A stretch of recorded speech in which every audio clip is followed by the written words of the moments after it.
Hello दोस्तों, नमस्कार। एक बार फिर से स्वागत है आपके अपने यूट्यूब चैनल देव जी के ट्रिक्स में। तो दोस्तों, यहाँ पर डेली जो कि दे सकते हैं सुबह 11 बजे आपके जी के जीएस की क्लास होती है, ज़बरदस्त क्लास होती है। लगातार आपको रिवीजन क्लासेस दी जा रही हैं, चाहे वो आपकी हिंदी हो या यूपी जी के हो या आपकी जी के जीएस हो।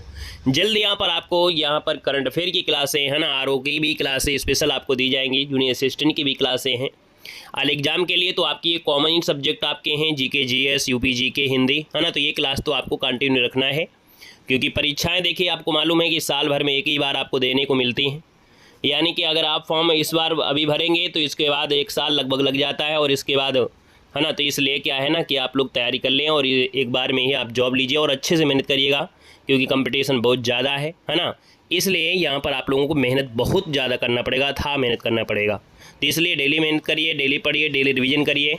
हमने टेस्ट सीरीज में आप लोगों के लिए सुविधा भी कर दिया है कि free test series all exam के लिए, है ना। और कितना भी अनलिमिटेड आप लगा सकते हैं, लेकिन आपको एक कोर्स परचेज करना पड़ेगा। वो आपका हिंदी का कोर्स हो सकता है या कोई भी कोर्स आपको यूपीजी के कोर्स लेना है तो उसमें कोर्स ले लीजिए और आपको पीडीएफ परचेज हो जाएगी, है ना। उसी के अंदर आपको पीडीएफ जो आपका टेस्ट सीरीज है वो आपको फ्री कर दी गई है, ठीक है ना। चलिए, गुड मॉर्निंग, नमस्ते सभी को, जय हिंद सभी को, गुड मॉर्निंग, खुश रहिए, ईश्वर सबल बनाए, सभी को राधे राधे। देव जी के ट्रिक ऐप है, ठीक है, प्ले स्टोर से डाउनलोड करिए और उसका भी फ़ायदा उठाइए। चलिए, गुड मॉर्निंग सभी को, गुड मॉर्निंग। तो चलिए फिर स्टार्ट करते हैं। सुपर फास्ट तरीके से इस क्लास को हम लोग सॉल्व करेंगे, ठीक है। तो चलिए, सभी को राधे राधे, गुड मॉर्निंग, खुश रहिए। तो चलिए स्टार्ट करते हैं। पहला क्वेश्चन आपसे यहाँ पर कह रहा है, भारत में लोकतंत्र इस तथ्य पर आधारित है कि। चलिए, पहले का ऑप्शन देना है और पहले का ऑप्शन जो आपका दिया गया है इनमें से होगा क्या। चलिए फटाफट जवाब दीजिएगा। यहाँ पर बताना है कि भारत में लोकतंत्र इस तथ्य पर आधारित है, मतलब कि जनता को सरकारों को चुनने और बदलने का अधिकार प्राप्त है। याद रखिएगा, इसका आंसर आपका बी अगर आ गया है तो जवाब बिल्कुल सही हो जाएगा। क्वेश्चन नंबर आपका दूसरा है और आपसे कह रहा है कि भारत में संसदीय सरकार निम्नलिखित में से विशेषताएं हैं। जय माता दी, गुड मॉर्निंग। दूसरे की अगर बात कर लेते हैं तो दोस्तों यहाँ पर देखिए, पहला है कि मंत्रिपरिषद सामूहिक रूप से उच्च सदन के प्रति, बिल्कुल गलत हो जाएगा, क्योंकि जो मंत्रिपरिषद होती है सामूहिक रूप से लोकसभा के प्रति उत्तरदायी होती है और लोकसभा आपके निम्न सदन है। तो यहाँ पर आपके इस वजह से गलत हो जाएगा। बगैर संसद से बने कोई व्यक्ति केवल 6 माह तक मंत्री पद पर रह सकता है। तो आपका लग रहा है ये पॉइंट बिल्कुल सही है। मंत्री अपना पद संभालने से पहले लोकसभा के अध्यक्ष का शपथ लेता है, ऐसी भी बात नहीं है। भारत में राष्ट्रपति वास्तविक कार्यपालक, ये भी आपका नहीं है, क्योंकि वास्तविक आपके प्रधानमंत्री होते हैं। तो फिर आपका आंसर क्या हो जाएगा, केवल और केवल डी आपका आंसर राइट हो जाएगा, है ना। क्लियर हो गया है। चलिए आएगा नेक्स्ट क्वेश्चन में। नेक्स्ट क्वेश्चन आपके सामने है, क्वेश्चन नंबर आपका 3 और आपसे कह रहा है यहाँ पर मूल अधिकारों से असंगत या उनकी अल्पीकरण करने वाली विधियों को संविधान के किस अनुच्छेद के अंतर्गत शून्य घोषित किया जाता है। दोस्तों ये आर्टिकल नंबर आपका 13 है।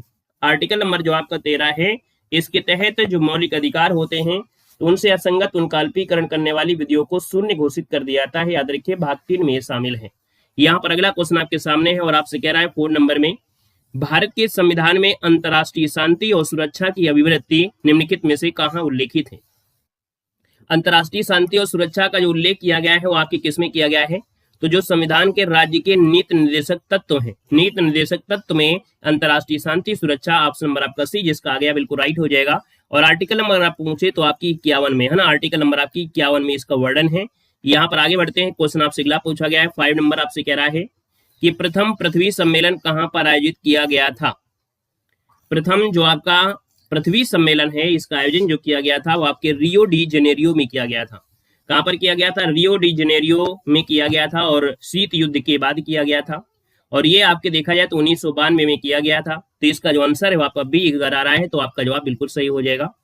क्वेश्चन नंबर आपका 6 है और आपसे कह रहा है किस महाद्वीप को मानव जाति का जन्म स्थान माना जाता है। बता सकते हैं कि कौन से महाद्वीप में मानव का जन्म हुआ था। यहाँ पर देखा जाए तो आपका जो आंसर बनेगा वो राइट इनमें से क्या हो सकता है, इस महाद्वीप को मानव जाति का जन्म स्थान माना जाता है। यहाँ पर 6 नंबर है, 6 का ऑप्शन डी हो जाएगा, या अफ्रीका जिसका ऑप्शन आ गया है। यहाँ पर जवाब बिल्कुल सही हो जाएगा, अफ्रीका इसका आंसर है, राइट हो जाएगा, याद रखिएगा। यहाँ पर आगे बढ़ते हैं। क्वेश्चन आपसे अगला पूछा गया है और आपसे कह रहा है, यहाँ पर क्वेश्चन नंबर आपका 7 है, कह रहा है कि पर्वत, है ना, और उनके सर्वोच्च बिंदु का सही मिलान कौन सा नहीं है। पहले ऑप्शन को देखना है। पहला ऑप्शन कह रहा है सर हिमालय पर्वत की ऊंची चोटी माउंट एवरेस्ट है, एंडीज की एकांक गुहा है, रॉकी की माउंट मैरी एल्बर्स है, और अल्पास की जो आपकी हो आपकी है क्या। तो भाई अल्पास के यहाँ पर एल्पस हो जाएगा, क्या हो जाएगा, एल्पस हो जाएगा, ना कि एल्ब्रूस हो जाएगा। इसलिए ऑप्शन नंबर आपका डी यहाँ पर मैच नहीं कर रहा है। क्वेश्चन नंबर आपका 8 है, निम्नलिखित में से कौन सा ग्रह है जो बिना उपग्रह के है, मतलब इसमें उपग्रह नहीं है, और ये आपका शुक्र है, और आपका कौन सा है, बुध और शुक्र के कोई भी उपग्रह, कोई भी चंद्रमा नहीं है। खुश रहिए, सफल बनाए। ऑप्शन नंबर आपका सी, जिसका ऑप्शन आ गया है बिल्कुल राइट हो जाएगा। नेक्स्ट क्वेश्चन आपके सामने है, और आपसे कह रहा है ग्लोब पर किस व्रत को बृहत व्रत कहा जाता है। 9 नंबर दिया गया है दोस्तों, याद रखिए। मान लीजिए यहाँ पर आपका ये ग्लोब हो गया है, और इसमें देखा जाए सबसे बड़ा व्रत जो आपका होगा, यहाँ पर यहाँ से रेखा जो डाली जाएगी विषुवत रेखा है ना, तो सबसे बड़ा यहाँ पर विषुवत रेखा वाला ही व्रत बनेगा। ऑप्शन नंबर आपका सी यहाँ पर राइट हो जाएगा। अगला क्वेश्चन दिया गया है, और आपसे कह रहा है यूएसए के राज्य में सिलिकॉन वैली अवस्थित है। हमेशा से क्वेश्चन आपसे पूछा जाता है, और आपका आंसर होगा क्या। चलिए बिल्कुल सही है। हमने कहा सर सिलिकॉन वैली और यूएसए में जो आपकी है वो आपको मिलेगी कहाँ पर, तो आपकी कैलिफोर्निया में है। कैलिफोर्निया ऑप्शन नंबर आपका सी यहाँ पर है राइट हो जाएगा, और ये आपके फ्रांसिस्को खाड़ी के क्षेत्र में आपका आता है। आंसर आपका सी बनेगा। क्वेश्चन नंबर आपका 11 है, और आपसे कह रहा है इलेक्ट्रोमैग्नेटिक तरंगे कैसे बनती हैं। जो इलेक्ट्रोमैग्नेटिक तरंगे होती हैं वो किससे बनती हैं। याद रखिएगा कि यहाँ पर जो दिया गया है फोटॉन की गति के कारण, पॉजिट्रॉन की गति के कारण, इलेक्ट्रॉन या प्रकाश की गति के कारण। 11 नंबर अच्छा क्वेश्चन आपका है। जब विद्युत क्षेत्र और चुंबकीय क्षेत्र एक दूसरे के साथ जुड़ते हैं तब विद्युत जो चुंबकीय तरंगे हैं वो बनते हैं, और यहाँ पर इलेक्ट्रोमैग्नेटिक है, तो आप कहेंगे सर यहाँ पर फोटॉन की गति के कारण। फर्स्ट नंबर इसका राइट हो जाएगा, नोट कर लीजिएगा, फोटॉन की गति के कारण ऑप्शन नंबर आपका फर्स्ट बनेगा। क्वेश्चन नंबर आपका 12 है, और आपसे कह रहा है कि संगोला की संधि कब हुई थी। ये बताइए संगोला की जो संधि है ये आपकी हुई कब थी। तो याद रखिए 12 का ऑप्शन जो बनेगा वो आपका सी हो जाएगा। संगोला की संधि 1750 ईस्वी में हुई थी। पेशवा छत्रपति के नाम पर धन का प्रबंध करते थे। यहाँ पर जो आंसर है वो आपका सी बनेगा। क्वेश्चन नंबर आपका 13 है, और सूची फर्स्ट को सूची सेकंड से सुमेलित करना है। रक्त प्लाज्मा जो आपका है, रक्त प्लाज्मा का जो आपका है ये हल्के पीले रंग का तरल पदार्थ होता है। एल्बुमिन का कार्य क्या होगा। एल्बुमिन की अगर हम बात करते हैं तो एल्बुमिन में होगा क्या, तो आप कहेंगे सर यहाँ पर देखा जाए तो आपके आस्टो है ना, आस्टोमेटिक दाब स्थापित करता है। ग्लूबिटिन जो आपका होता है ये संक्रामक रोगों से रक्षा करता है, और जो फाइब्रिनोजन होता है ये रक्त के स्कंदन में कार्य करता है। जो आपकी नसें होती है, नसें में आपकी नसों में जो आपका कह सकते हैं ब्लड जो आपका बहता रहता है ना, उसको स्कंदन करने में अर्थात जमने नहीं देता है। वहीं पर जो आप मतलब कह सकते हैं उसमें काम करता है। एक हिपैरिन होता है, हिपैरिन जो नसों में आपका ब्लड जमता है चलता है उसको जमने नहीं देता है ना। ये जो आपका फाइब्रिनोजन है, रक्त का स्कंदन है आपका, यहाँ पर देखिए ऑप्शन फर्स्ट यहाँ पर राइट हो जाएगा। अगला क्वेश्चन आपके सामने है, 14 नंबर कह रहा है कि भारत के सर्वोच्च न्यायालय का जो मूल अधिकार क्षेत्र है वो आपका कौन सा है। यहाँ पर देखिए जो भारत का सर्वोच्च न्यायालय इसका मूल अधिकार भारत सरकार और एक या अधिक राज्यों के बीच जो अब विवाद आपका है ना। याद रखिएगा कि भारत के सर्वोच्च न्यायालय का मूल अधिकार क्षेत्र जो होता है वो भारत सरकार और एक से अधिक राज्यों के बीच जो विवाद होता है ये क्षेत्र इसके अंतर्गत आपके होंगे। ऑप्शन नंबर आपका बी यहाँ पर राइट हो जाएगा। नेक्स्ट क्वेश्चन आपका 15 है, और आपसे कह रहा है किसी राज्य में अधिकतम कितने समयावधि तक राष्ट्रपति शासन लागू रह सकता है। याद रखिएगा यहाँ पर 3 वर्ष, लेकिन ये आपकी 6 माह कर करके है ना, 6 माह फिर आपका 6 माह ऐसे कर करके यहाँ पर जैसे कोरोना में आपका लॉकडाउन लगा था, पहले आपका कुछ दिन लगा फिर इसके बाद 3 माह लगा, कुल मिला के ऐसे ऐसे करके ऐसे इसमें भी होता है। इकट्ठा 3 वर्ष के लिए नहीं होता है, पहले 6 माह फिर भी कंट्रोल नहीं होता है, फिर 6 माह ऐसे कर करके 3 वर्ष आपका हो जाता है। याद देखिए ऑप्शन आपका सी बनेगा। क्वेश्चन नंबर आपका दिया गया है 16 और कह रहा है कि चिल्लना और बिंबसार के विवाह का विवरण मिलता है। जो चिल्लना थी और बिंबसार के विवाह के जो वर्णन मिलता है वो आपके ललित विस्तार में मिलता है। ललित विस्तार ऑप्शन नंबर आपका सी यहाँ पर राइट हो जाएगा। क्वेश्चन नंबर आपको नोट कर लेना है, यहाँ पर आंसर आपका सी बनेगा। क्वेश्चन नंबर आपका 17 है, और आपसे कह रहा है कि एकमात्र बौद्ध सभा जिसका आयोजन बिहार में नहीं किया गया। भाई यहाँ पर देख सकते हैं 17 नंबर में, 17 नंबर का ऑप्शन क्या हो जाएगा, तो आप कहेंगे सर यहाँ पर प्रथम हुई, द्वितीय हुई, तृतीय हुई, कहीं ना कहीं अलग जगह में हुई, लेकिन यहाँ पर देखा जाए तो आपका जो चौथा है, चौथी जो आपकी बौद्ध संगीति हुई थी वो आपकी कहाँ हुई थी, जल्दी से बताइएगा। कुंडलवन कश्मीर में हुई थी। बिल्कुल सही है, क्यों, क्योंकि पहली वाली जो आपकी थी वो आपकी हुई थी आपकी कहाँ पर, राजगृह में हुई थी, है ना। राजगृह जो आपकी बिहार में ही पड़ेगा। द्वितीय आपकी वैशाली हुई थी, और वैशाली भी आपकी यहाँ पर यहीं पर पड़ेगा। तृतीय की बात करते हैं तो आपके पाटिलपुत्र में हुई थी। तो आप कहेंगे सर यहाँ पर देखा जाए तो आपका चतुर्थ जो आपकी हो कश्मीर कुंडलवन में हुई थी, तो ऑप्शन आपका डी यहाँ पर जाएगा। क्वेश्चन आपसे अगला पूछा गया 18 नंबर है, और आपसे कह रहा है कि भारत में हीरा धारण करने वाला क्षेत्र कौन सा रॉक सिस्टम है। यहाँ पर देखो दिया गया है आपसे क्वेश्चन कि भारत में हीरा धारण करने वाला क्षेत्र कौन सा रॉक सिस्टम है। देखिए 18 में जो आपका विंध्य की श्रृंखला है, विंध्य चट्टाने हैं, यहाँ पर देखने को मिलता है। ऑप्शन नंबर आपका बी इसका राइट हो जाएगा। क्वेश्चन नंबर आपका 19 है और आपसे कह रहा है कि प्रथम जैन महासभा का आयोजन कहाँ पर किया गया था। प्रथम जैन महासभा का जो आयोजन है वो आपके किया गया था। यहाँ पर 19 को ऑप्शन देना है और जवाब भी यहाँ पर देखो आ रहे हैं। आपका आंसर क्या हो जाएगा, तो आप कहें अभी अभी आपको बताया गया था कि ये पाटलिपुत्र में, हालांकि वो आपका बौद्ध था, ये आपकी जैन पूछ लिया है। तो जैन का पाटलिपुत्र जिसे हम लोग वर्तमान में पटना कहते हैं, यहाँ पर हुआ था 300 ईस्वी पूर्व में हुआ था, स्थूलभद्र की अध्यक्षता में हुआ था। क्वेश्चन नंबर आपका 20 है और आपसे कह रहा है कि किस वंश के शासकों ने ब्राह्मणों और बौद्ध भिक्षुओं को भूमि अनुदान देने की प्रथा प्रारंभ किया। याद रखिए, जो ब्राह्मण होते थे, बौद्ध भिक्षु हुआ करते थे, उनको भूमि अनुदान में दे देते थे, है ना, दान में दे देते थे। और ये प्रथा जो प्रारंभ किया था वो किसने किया था, तो ये सातवाहन वंश ने किया था। ऑप्शन सी हो जाएगा। सातवाहन के शासकों ने ऐसा कार्य किया था। सातवाहन के राजा भी खुद ब्राह्मण जाति के थे। सातवाहन ने सबसे पहले यहाँ पर जो कह सकते हैं शीशे के सिक्के इन्होंने ही चलाया था। शीशे के सिक्के सातवाहन ने ही चलाया था। क्वेश्चन नंबर आपका 21 है और आपसे कह रहा है एल्काइन का आणविक सूत्र होता है। जो एल्काइन है, एल्काइन होता है CnH2n-2, CnH2n-2 होता है ना। इनमें n एक से बड़ा कोई भी पूर्णांक होता है, याद रखिएगा। असंतृप्त हाइड्रोकार्बन होते हैं, याद रखिएगा। नेक्स्ट क्वेश्चन आपका दिया है 22 नंबर और आपसे कह रहा है, यहाँ पर क्वेश्चन है कि कोशिका विभाजन के किस अवस्था में क्रोमोसोम स्पष्ट दिखाई देता है। 22 नंबर की बात करते हैं, ये मध्यावस्था होती है। कोशिका विभाजन की जो मध्यावस्था होती है, इसमें गुणसूत्र स्पष्ट रूप से दिखाई देते हैं और इस अवस्था में गुणसूत्रों का जो संगठन है पूरा हो जाता है।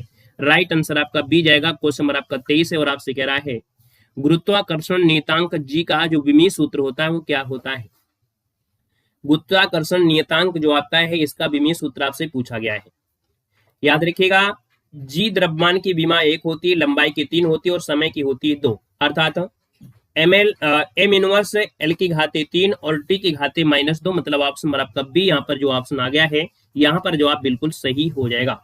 अगर पूछे कि गुरुत्वाकर्षण नियतांक का मान होता है कितना, तो आप कहेंगे 6.67 × 10⁻11 यहाँ पर होता है। क्वेश्चन नंबर आपका 24 है और आपसे कह रहा है पेंटागोनिया मरुस्थल किस महादेश में अवस्थित है। चलिए 24 को ऑप्शन देना है। जो पेंटागोनिया मरुस्थल है वो किस महादेश में अवस्थित है। यहाँ पर देखिए दक्षिण अफ्रीका जिसका ऑप्शन आ रहा है, पेंटागोनिया दक्षिण अफ्रीका या दक्षिण अमेरिका, दक्षिण अमेरिका होगा। जो आपका पेंटागोनिया, हाँ देखो दक्षिण अमेरिका बनेगा। ऑप्शन नंबर आपका बी हो जाएगा। ये दक्षिण अमेरिका में है ना, मुख्य रूप से अर्जेंटीना में है और एक ठंडा और शुष्क रेगिस्तान भी है। ऑप्शन नंबर आपका बी बनेगा। क्वेश्चन नंबर आपका 25 है, कह रहा है कि फाकलैंड की जलधारा किस प्रकार की जलधारा है। हर हर महादेव भाई, हर हर महादेव। और ये क्वेश्चन आपका हमेशा बनता है ना। रिकॉर्डेड क्लास कभी नहीं होती है ना, बस आपके मोबाइल में ही रिकॉर्डेड दिखता है, यहाँ तो लाइव ही क्लास दी जाती है। चलो भाई देखो दिया है फाकलैंड की जलधारा किस प्रकार की है। नाम ना ले तो भैया रिकॉर्डेड और नाम ले ले तो लाइव, है ना। चलो फाकलैंड की जलधारा किस प्रकार की जलधारा है, 25 नंबर दिया है। अभी तक आप लोगों के इतने बड़े हो गए, इतने मोबाइल बदल दिए, लेकिन आप लोगों को यही नहीं पता है कि लाइव क्लास कैसे दिखती है, रिकॉर्डेड क्लास कैसे दिखती है। यही अंतर नहीं कर पाते हो, फिर कैसे अंतर कर पाओगे। देखो फाकलैंड की जो जलधारा है वो किस प्रकार की जलधारा है, ये ठंडी जलधारा है। कैसी है, ये ठंडी जलधारा है। याद रखिएगा जो पेंटागोनिया का अटलांटिक तट है उसके साथ उत्तर की ओर जो बहती है ना, रियो डे प्लाटा के मुहाने से, तो यहाँ पर आपका आंसर हो जाएगा ठंडी जलधारा। ऑप्शन नंबर आपका बी यहाँ पर राइट हो जाएगा। अगला क्वेश्चन आपसे दिया गया है 26 नंबर है, डीएनए की श्रृंखलाएं बंधी होती हैं। ये बताइए जो डीएनए की श्रृंखला होती है, डीएनए की जो श्रृंखला होती है वो किससे बंधी होती है, कौन से बांड होते हैं। तो याद रखिए डीएनए की श्रृंखलाएं आपके हाइड्रोजन बंध से जुड़े होते हैं। किससे, हाइड्रोजन बांधों द्वारा जुड़ी होती हैं। डीएनए की 2 श्रृंखलाएं है ना, यहाँ पर देखा जाए तो एक आपकी ऐसे ऐसे करके ऐसे ऐसे जाती है और दूसरी वाली देखा जाए तो आपको कुल मिला के इस प्रकार से होके जाती है। आपके हाइड्रोजन बांध वाले आपके होते हैं जो द्विकुंडली के रूप में होती हैं। ऑप्शन नंबर आपका डी बनेगा। क्वेश्चन नंबर आपका 27 और आपसे कह रहा है, यहाँ पर क्वेश्चन है कि कौन सा पदार्थ है जो पौधों के लिए अति सूक्ष्म पोषक होता है। मतलब पौधे के लिए होगा लेकिन थोड़ा बहुत जरूरी है ना, थोड़ा बहुत जरूरी है।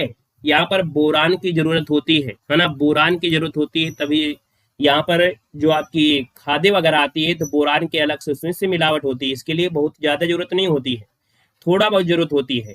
जैसे कि मान लीजिए बोरान हो गया, क्लोरीन हो गया, तांबा, लोहा, मैग्नीज, मोलिब्डेनम, जिंक, ये सब थोड़ी थोड़ी जरूरत होती है, बहुत कम मात्रा की जरूरत होती है। बाकी नाइट्रोजन तो बहुत ही ज्यादा चाहिए, है ना। जब तक नाइट्रोजन नहीं होगा तब तक कोई पौधा ही गर्म की वजह से बाहर निकलेगा नहीं, अंकुरित नहीं होगा। ऑप्शन आपका डी हो जाएगा। अगला क्वेश्चन दिया गया है 28 नंबर में, थ्रोम्बिन का काम क्या है? थमना जमना। हमने कहा जो रक्त होता है, अब कटिंग हो जाती है, कहीं कट जाता है और रक्त इसके बाद बहने लगता है थोड़ी देर ऑटोमेटिक है, वो रक्त रुक जाता है, और रुक जाता है तो आपको होता है रक्त जमने में सहायक होता है। और जिसका रक्त नहीं जमता है, बहता रहता है, उसको क्या बोल देते हैं? कहते हैं भैया उसको हीमोफीलिया हो गया है ना। यहाँ पर आंसर आपका बी हो जाएगा। क्वेश्चन नंबर आपका दिया है 29 और आपसे कह रहा है कि प्लिट्जर पुरस्कार किस क्षेत्र में दिया जाता है? हमेशा से पूछा जाने वाला क्वेश्चन है, और आप कहेंगे सर प्लिट्जर पुरस्कार पत्रकारिता से जुड़ा है। ऑप्शन नंबर आपका फर्स्ट राइट हो जाएगा। क्वेश्चन नंबर आपका 30 है और आपसे कह रहा है कि निम्नलिखित में से भारत की सुदूर दक्षिणी पहाड़ी कौन सी है? 30 नंबर दिया गया है, और याद रखिएगा आपसे पूछा है सबसे दूर जो पहाड़ी है कौन सी है। इलायची पहाड़ी को हम लोग कार्डमम पहाड़ी कहते हैं, याद रखिए इसको ऑप्शन बी हो जाएगा। हमने कल आपको बताया था कि अगर हम लोग उत्तर से दक्षिण की ओर आते हैं तो सबसे पहले नीलगिरी पहाड़ी मिलती है, फिर अन्नामलाई पहाड़ी मिलती है, और इसके बाद फिर कार्डमम पहाड़ी मिलती है, याद रखिएगा। तो आप कहेंगे सर यहाँ पर देखा जाए तो ऑप्शन आपको बी देना है, ना कि ए देना है। आइएगा नेक्स्ट क्वेश्चन में। क्वेश्चन नंबर आपका 31 है और आपसे क्या दिया गया है? कह रहा है कि किस संविधान संशोधन अधिनियम द्वारा यह प्रावधान किया गया कि राष्ट्रपति राष्ट्रीय आपातकाल की उद्घोषणा केवल मंत्रिमंडल की निम्नलिखित सिफारिश होने पर ही कर सकता है? 31 नंबर है, और 31 की अगर बात कर लेते हैं तो दोस्तों याद रखिएगा 44वां संविधान संशोधन हुआ था। 44वां संविधान संशोधन हुआ था 1978। इसके तहत राष्ट्रपति को राष्ट्रीय आपातकाल की घोषणा करने के लिए मंत्रिमंडल के लिए लिखित अनुशंसा होती है, मतलब लिखित होना चाहिएगा। ऑप्शन बी बनेगा। क्वेश्चन नंबर आपका दिया है 32 और आपसे कह रहा है नाबार्ड की स्थापना किस समिति की संस्तुति पर हुई थी? नाबार्ड की जो स्थापना है, याद रखिएगा नाबार्ड की स्थापना शिवरामन जो आपकी है शिवरमन समिति है, कौन है? याद रखिए शिवरमन समिति की सिफारिश पर हुई थी। याद रखिए राष्ट्रीय कृषि ग्रामीण विकास जिसे हम लोग नाबार्ड कहते हैं, ये याद रखिएगा। और अगर स्थापना पूछे तो आपको 12 जुलाई बताना है। कितना? 12 जुलाई 1982 को हुई थी। नेक्स्ट क्वेश्चन आपका दिया है सूची फर्स्ट को सूची सेकंड से। यहाँ पर आपको सम्मिलित करना है, पहले ऑप्शन को देखना है। पहला ऑप्शन आपके सामने यहाँ पर दिया गया है, और आपसे कह रहा है सर जी यहाँ पर बालू मक्खी जो आपकी होती है, बालू मक्खी से कालाजार फैल जाता है, ठीक है ना। और इसके बाद जो मादा ल्यूकेलेक्स होता है, इससे क्या होता है? फाइलेरिया होता है। घरेलू मक्खी से भैया हैजा हो जाता है, और मादा एनलफिश से मलेरिया हो जाता है। ये चारों मक्खी बढ़िया IMP हैं, और चारों रोग भी आपके पूछे जाते हैं, और चारों से बचकर भी रहना है, ठीक है ना। याद रखिएगा ये चारों या IMP, इसका मतलब ऑप्शन बी यहाँ पर जाएगा। क्वेश्चन नंबर आपका दिया है 34 और आपसे कह रहा है किस वायसराय के कार्यकाल के दौरान श्वेत विद्रोह हुआ था? श्वेत विद्रोह की बात करते हैं तो आप कहेंगे सर श्वेत विद्रोह जो हुआ था ये आपके कौन थे भाई? 34 नंबर में लॉर्ड रिपन थे क्या भाई? रिपन थे, रिपन। यहाँ पर देखा जाए रिपेन, यहाँ पर जो आंसर है रिपेन, इसका आंसर आपका राइट हो जाएगा। रिपन आपका हो जाएगा। बाकी और कुछ हो सकता है इनके समय में? हाँ चलिए, यहाँ पर देखा जाए तो आपका आंसर हो गया रिपन हो गया। और नेक्स्ट क्वेश्चन आपका दिया गया है और आपसे कह रहा है 35 नंबर में, कांग्रेसी नेता द्वारा मॉन्टेग्यू चेम्सफोर्ड रिपोर्ट की निंदा करने पर कई नरमपंथियों ने पार्टी छोड़कर कौन सी पार्टी का गठन कर लिया था? यहाँ पर याद रखिए इसका जो आंसर आपका दिया गया है वो राइट हो जाएगा। C number, Indian national liberal federation. ठीक है, क्या हो जाएगा? इंडियन नेशनल लिबरल फेडरेशन की स्थापना कर लिया था। और ये जो आपकी है जब चेम्सफोर्ड की रिपोर्ट आई थी उसमें निंदा किया गया था और नरमपंथियों ने पार्टी छोड़ दिया था। इसका आंसर आपका हो गया सी नंबर। नेक्स्ट क्वेश्चन आपसे दिया गया है और आपसे कह रहा है यहाँ पर क्वेश्चन नंबर आपका 36 है। 36 का दिया गया है क्वेश्चन है, निम्नलिखित में से किसने वर्नाक्यूलर प्रेसेक्ट निरस्त किया था? वर्नाक्यूलर प्रेसेक्ट जो निरस्त किया था ये आपके हार्डिंग आए थे। हार्डिंग होंगे या नहीं होंगे एक बार इस क्वेश्चन को देखिएगा। क्वेश्चन नंबर आपके 36 है। 36 की बात करते हैं तो 36 में हार्डिंग नहीं होना चाहिए क्योंकि वर्नाक्यूलर प्रेस आपके रिपन में निरस्त किया था ना। इसका आंसर रिपन हो जाएगा। रिपन ने किया था कब? तो 1882। आपको यहाँ पर समय आ गया कि 82 के समय रिपन था ही था, है ना। तो यहाँ पर रिपन था। और पारित किसने किया था? तो 1878 में हुआ था। 1878 में याद रखिएगा लिटन ने इसे पारित किया था और रिपन ने इसको हटा दिया था ना। तो इसका आंसर आपको बी देना है। क्वेश्चन नंबर आपका दिया है 37 और आपसे कह रहा है कि रामोसी आंदोलन भारत के किस भाग में हुआ था? रामोसी आंदोलन है और ये भारत के पश्चिमी तट पर हुआ था, मतलब महाराष्ट्र वाले एरिया में हुआ था। महाराष्ट्र एरिया, यहाँ पर आंसर आपका डी राइट हो जाएगा। नेक्स्ट क्वेश्चन आपका 38 है और आपसे यहाँ पर दिया गया है कि रॉकेट एक्ट पर विचार के लिए कांग्रेस का विशेष अधिवेशन बुलाया गया, इसके अध्यक्ष कौन थे? चलो जल्दी बताइएगा। हमने कहा सर 38 है, और 38 का जो ऑप्शन है वो आपका हो जाएगा क्या? कह रहा है सर रॉकेट एक्ट विचार के लिए कांग्रेस का विशेष अधिवेशन बुलाया गया, इसके अध्यक्ष जो आपके बनाए गए थे वो आपके कौन बनाए गए थे? दोस्तों इनका नाम है हसन इमाम। क्या नाम है? हसन इमाम। इसका जो आंसर है हसन इमाम, इसका आंसर है राइट हो जाएगा। क्वेश्चन आपसे अगला पूछा गया है और आपसे कह रहा है 39 नंबर। क्या दिया गया है कि तैमूर लंग का आक्रमण भारत पर कब हुआ था? तैमूर लंग ने भारत पर जो आक्रमण किया था ये कब किया था दोस्तों? 1398। बिल्कुल पहले से ही आंसर बिल्कुल छपा हुआ मिल गया है। और तुगलक वंश के अंतिम शासक नसीरुद्दीन महमूद शाह के शासनकाल में हुआ था इसने जो आक्रमण किया, तो ऑप्शन सी बनेगा। क्वेश्चन नंबर आपके सामने है और आपसे कह रहा है सर जी ये बताइएगा, यहाँ पर क्वेश्चन है कि हड़प्पा सभ्यता के किस स्थल से घोड़े की मृत मूर्तियां मिली हैं? चलिए 40 को ऑप्शन देना है। 40 का जो ऑप्शन आएगा इनमें से राइट क्या हो जाएगा? यहाँ पर देखिएगा आपका जो आंसर है इनमें से राइट इनमें से क्या हो सकता है, यहाँ पर आंसर आपको देना है। हड़प्पा सभ्यता के किस स्थल से घोड़े की जो मृत मूर्तियां हैं वो आपकी हैं। जो जीएस देखता है वही इस सिलेक्शन का पात्र होगा, है ना। जितना अपना टाइम जीएस में दे रहे हैं वो समझिएगा सिलेक्शन आपका जरूर होगा। लेकिन जो लोग सोचते हैं बिना जीएस के कुछ हो जाएगा, तो ऐसा कुछ नहीं है, सपने में भी नहीं होगा, अगले जन्म में भी नहीं होगा, ठीक है ना। इसलिए अभी से जीएस पढ़िएगा अगर आपको सिलेक्शन लेना है तो, नहीं तो इस भीड़ में कुछ नहीं होगा। हड़प्पा सभ्यता के किस स्थल से घोड़े की मूर्तियां मिले हैं, मतलब मृत मूर्तियां मिली हैं, यहाँ पर देखा जाए 40 नंबर में, और 40 का ऑप्शन आ गया है आपका। जो आपका दिया गया है कौन? सुरकोटदा होगा क्या भाई? चलिए यहाँ पर आंसर आपका डी आ गया है सुरकोटदा। 40 का आंसर बनेगा यहाँ पर सुरकोटदा, जिसका ऑप्शन आ गया है। जवाब इनमें से बिल्कुल सही हो जाएगा। नेक्स्ट क्वेश्चन का जवाब देना है। नेक्स्ट क्वेश्चन आपसे कह रहा है यहाँ पर वैदिक काल में सोम देवता को किससे संबंधित माना जाता है? जो वैदिक देवता थे, है ना, सोम, इनको जो माना जाता है वो क्या मानते हैं, किसके देवता मानते हैं? तो दोस्तों ये वनस्पति के देवता हो जाएंगे। यहाँ पर जो आंसर आपका दिया गया है वो आपका सी नंबर है, यहाँ पर राइट हो जाएगा। सी नंबर है, याद रखिए सी नंबर जिसका ऑप्शन आ गया है बिल्कुल राइट हो जाएगा।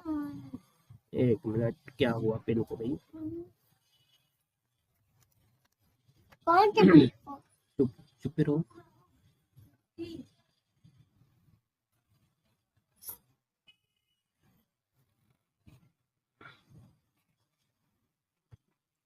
चलिए तो यहाँ पर देखिए वैदिक काल में जो सोम देवता है इससे संबंधित माना जाता है। 41 नंबर आपका है, और 41 का ऑप्शन जो आपका है वो सी हो जाएगा, वनस्पति के देवता। आपका आंसर राइट हो जाएगा।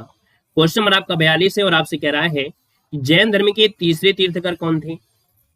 जैन धर्म के तीसरे तीर्थकर आपके हैं कौन? पहला तो सबने पढ़ा है ना, अंतिम भी पढ़े हैं, लेकिन ये तीसरे हैं संभवनाथ। क्या है? संभवनाथ। ऑप्शन नंबर आपका डी राइट हो जाएगा। अगला क्वेश्चन नंबर आपका दिया गया है और आपसे कह रहा है यहाँ पर आपका 43 दिया गया है कि सुल्तान के काल में खालसा भूमि अधिक पैमाने पर विकसित हुई थी।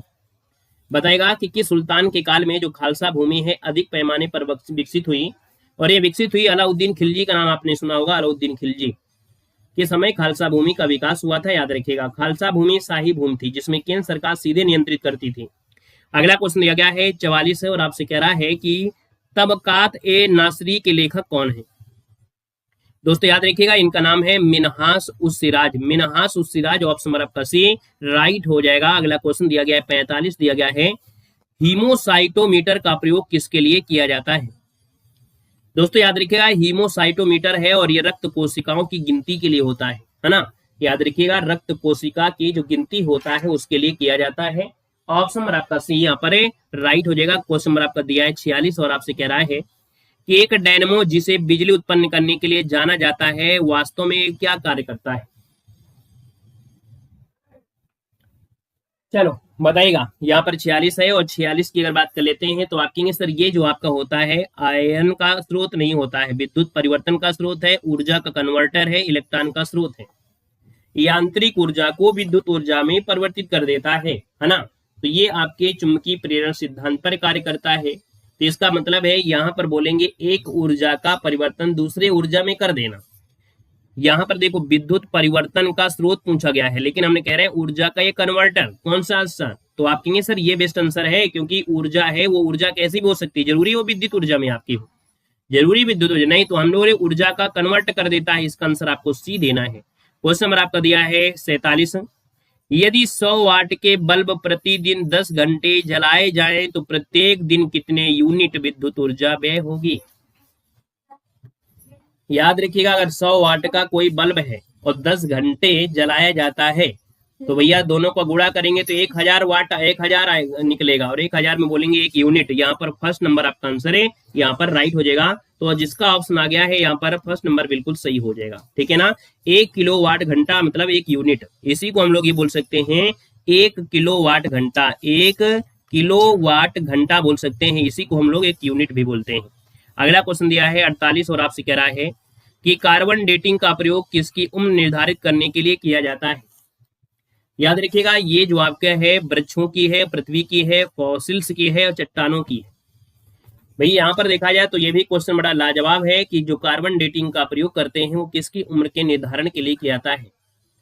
यहाँ पर एक शब्द दिया गया है कार्बन डेटिंग के इस्तेमाल कार्बन पदार्थों की आयु, कार्बनिक पदार्थ की आयु, मतलब ये फॉसिल्स बोलते हैं। क्या बोलते हैं, इनको फॉसिल्स बोलते हैं। इसी को हिंदी में अगर बोल देंगे तो कहेंगे सर कार्बनिक पदार्थ के लिए, है ना। क्या बोलेंगे सर, यहाँ पर जो कार्बनिक पदार्थ है क्या है, कार्बनिक पदार्थ को ही इंग्लिश बोलते हैं फॉसिल ईंधन, सुनिए ना, फॉसिल ईंधन। आंसर आपका सी बनेगा। क्वेश्चन नंबर आपको 49 है और आपसे कह रहा है कि क्रय शक्ति क्षमता के आधार पर निम्न में से किस देश की अर्थव्यवस्था का विश्व में पहला स्थान है। दोस्तों याद रखिए, क्रय शक्ति के हिसाब से देखा जाए तो भैया ये पहला स्थान, मतलब क्रय शक्ति मतलब होता है पीपीपी, है ना, पीपीपी क्रय शक्ति क्षमता पावर वाला, इसका मतलब फर्स्ट ऑप्शन राइट हो जाएगा। क्वेश्चन नंबर आपका दिया है 50 और आपसे कह रहा है किस पंचवर्षीय योजना में मानव संसाधन के विकास को सर्वोच्च प्राथमिकता दी गई थी। मानव संसाधन के विकास को जो प्राथमिकता दी गई थी वो कौन सी आपकी थी, यहाँ पर देना है। तो दोस्तों याद रखिए ये आपकी 8वीं होगा, ऑप्शन नंबर आपका सी यहाँ पर राइट हो जाएगा। याद रखिएगा सी नंबर आपका हो जाएगा। तो इस प्रकार से ये टॉप 50 क्वेश्चन आपके कंप्लीट होते हैं। डेली जुड़ना है और डेली आपको पढ़ना है। हमने कहा है कि सब कुछ भूल जाइए लेकिन जीके की क्लास लेना मत भूलिएगा, चाहे बाद में देखिए चाहे पहले देखिएगा, ठीक है ना। हो सके तो वीडियो को लाइक कर दीजिएगा, बाकी क्लास जरूर लीजिएगा, ठीक है ना। जब डेली पढ़ेंगे जीके के ऐसे क्वेश्चन तभी आपको सिलेक्शन मिलेगा, अन्यथा कुछ नहीं मिलेगा। डेली